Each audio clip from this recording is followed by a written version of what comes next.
সবকিছু যদি আল্লাহ সৃষ্টি করে থাকে তাহলে আল্লাহকে কে সৃষ্টি করেছে? এই প্রশ্নটির সম্মুখীন আমরা প্রায়ই হই, যেটা অমুসলিমদের কাছে হতে পারে, যেটা নাস্তিকদের কাছে হতে পারে, এবং আমাদের মতো মুসলমানদের মাথায়ও এই রকম প্রশ্ন ঘোরে। এই প্রশ্নটির উত্তর আমি আপনাদেরকে দিয়ে দিব ছোট্ট একটা ঘটনার মাধ্যমে। তো চলুন শুরু করা যাক সেই ঘটনাটি। একবার ইরাকে সমস্ত নাস্তিকেরা একত্রিত হলো এবং সেখানকার সমস্ত আলেমদের ডাকলো এবং বলল, তোমরা যদি আমাদের 4টা প্রশ্নের উত্তর দিতে পারো তাহলে আমরা ইসলাম ধর্ম গ্রহণ করে নেব, আমরা মুসলমান হয়ে যাব, আমরা নাস্তিক থাকবো না। তারপর সকল আলেমরা বলল, ঠিক আছে, তোমাদের প্রশ্ন 4টি করো, আমরা প্রশ্ন উত্তর দেওয়ার চেষ্টা করব। নাস্তিকদের প্রথম প্রশ্ন হলো, আমরা তো এখন সবাই এখানে উপস্থিত আছি, তাহলে আল্লাহ তাআলা কি করছেন? এটিই ছিল তাদের 1 নম্বর প্রশ্ন।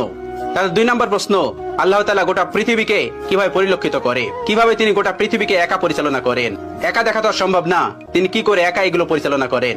এটি ছিল তাদের দ্বিতীয় প্রশ্ন। তাদের 3 নম্বর প্রশ্ন, মুসলমানদের নবী হযরত মুহাম্মদ সাল্লাল্লাহু আলাইহি ওয়াসাল্লাম মিরাজে গিয়েছিলেন, পৃথিবীর এই আহ্নিক গতি ভেদ করে আসমানের কোন দরজা দিয়ে তিনি আসমানে প্রবেশ করলেন এবং আল্লাহর সঙ্গে দিদার করলেন? এটি ছিল তাদের তৃতীয় প্রশ্ন। এবং তাদের সর্বশেষ প্রশ্ন, আল্লাহ তাআলার আগে কে, আল্লাহ তাআলাকে কে সৃষ্টি করেছেন? এই ছিল তাদের মোট 4টি প্রশ্ন। সেখানে থাকা সকল আলেমরা উত্তর দেওয়ার চেষ্টা করলো, কিন্তু কেউ সৎ উত্তর দিতে পারলো না, কারণ এই প্রশ্নগুলি খুবই কঠিন প্রশ্ন, যার উত্তর দেওয়া তো সহজ না। তারা কেউ পারল না তাদের উত্তর দিতে। ওই সবস্থল থেকে কিছুটা দূরেই ইমামে আজম আবু হানিফা রাহমাতুল্লাহর বাড়ি ছিলেন। আপনারা অনেকেই জানেন, ইমাম আবু হানিফা রাহমাতুল্লাহ কাপড়ের ব্যবসায়ী ছিলেন। তো শহরের পাশেই তার বাড়ি ছিলেন। তার কানেই খবরটি গেল। তিনি জানতে পারলেন সবস্থলে এই ঘটনাটি ঘটছে। তিনি দ্রুত বাড়ি থেকে বের হয়ে সেই সবস্থলে উপস্থিত হলেন। তার বয়স তখন মাত্র 13 বছর। তখন তিনি 30 পারা কোরআনের হাফেজ। তিনি সেখানে উপস্থিত হলেন এবং তিনি পিছন থেকে বললেন, আমি তোমাদের এই 4টি প্রশ্নের উত্তর দিতে চাই। সবাই সেখানে অবাক হয়ে গেল, এই ছোট্ট বাচ্চাটি এই কঠিন কঠিন প্রশ্নের উত্তর দেবে? অবাক হয়ে তাকে ডেকে নিল এবং বলল, তুমি আসো। তিনি বললেন, আমি তোমাদের এই সকল প্রশ্নের উত্তর দিব। সবাই রাজি হলেন। তিনি বললেন, প্রশ্ন কে করবে? একজন দেখিয়ে দিলেন, ওই যে মঞ্চে যে বসে আছেন উনি প্রশ্ন করবে। চেয়ারে বসে থাকা ওই লোকটিকে আবু হানিফা রাহমাতুল্লাহ বললেন, তুমি যখন আমাকে প্রশ্ন করবে তখন তুমি আমার ছাত্র, আমি তোমার শিক্ষক, তাহলে আগে তুমি আমাকে ওই চেয়ারে বসতে দাও, আর তুমি নিচে দাঁড়িয়ে আমাকে প্রশ্ন করবে। উদ্ভট হলেও এটি তারা মেনে নিয়েছিল।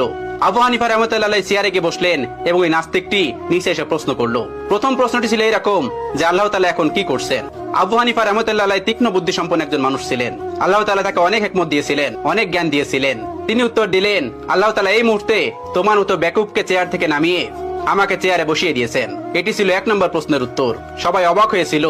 এই উত্তর খণ্ডানোর মতন উত্তর তাদের কাছে ছিল না, তাই তারা এটি মেনে নিতে বাধ্য হয়েছিল। এবার তিনি বলেছিলেন, এবার তোমার দ্বিতীয় প্রশ্নটি করো। দ্বিতীয় প্রশ্নটি করলো, আল্লাহ তাআলা একা এই পুরো পৃথিবীকে কিভাবে পরিচালনা করে?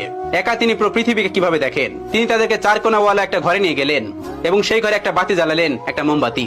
এবার তিনি বললেন, এবার বলো, এই আলোর মুখ কোন দিকে, এই আলোর চোখ কোন দিকে? তারা কোনো উত্তর দিতে পারলো না। তারা বলল, এই আলো তো ছড়িয়ে পড়েছে।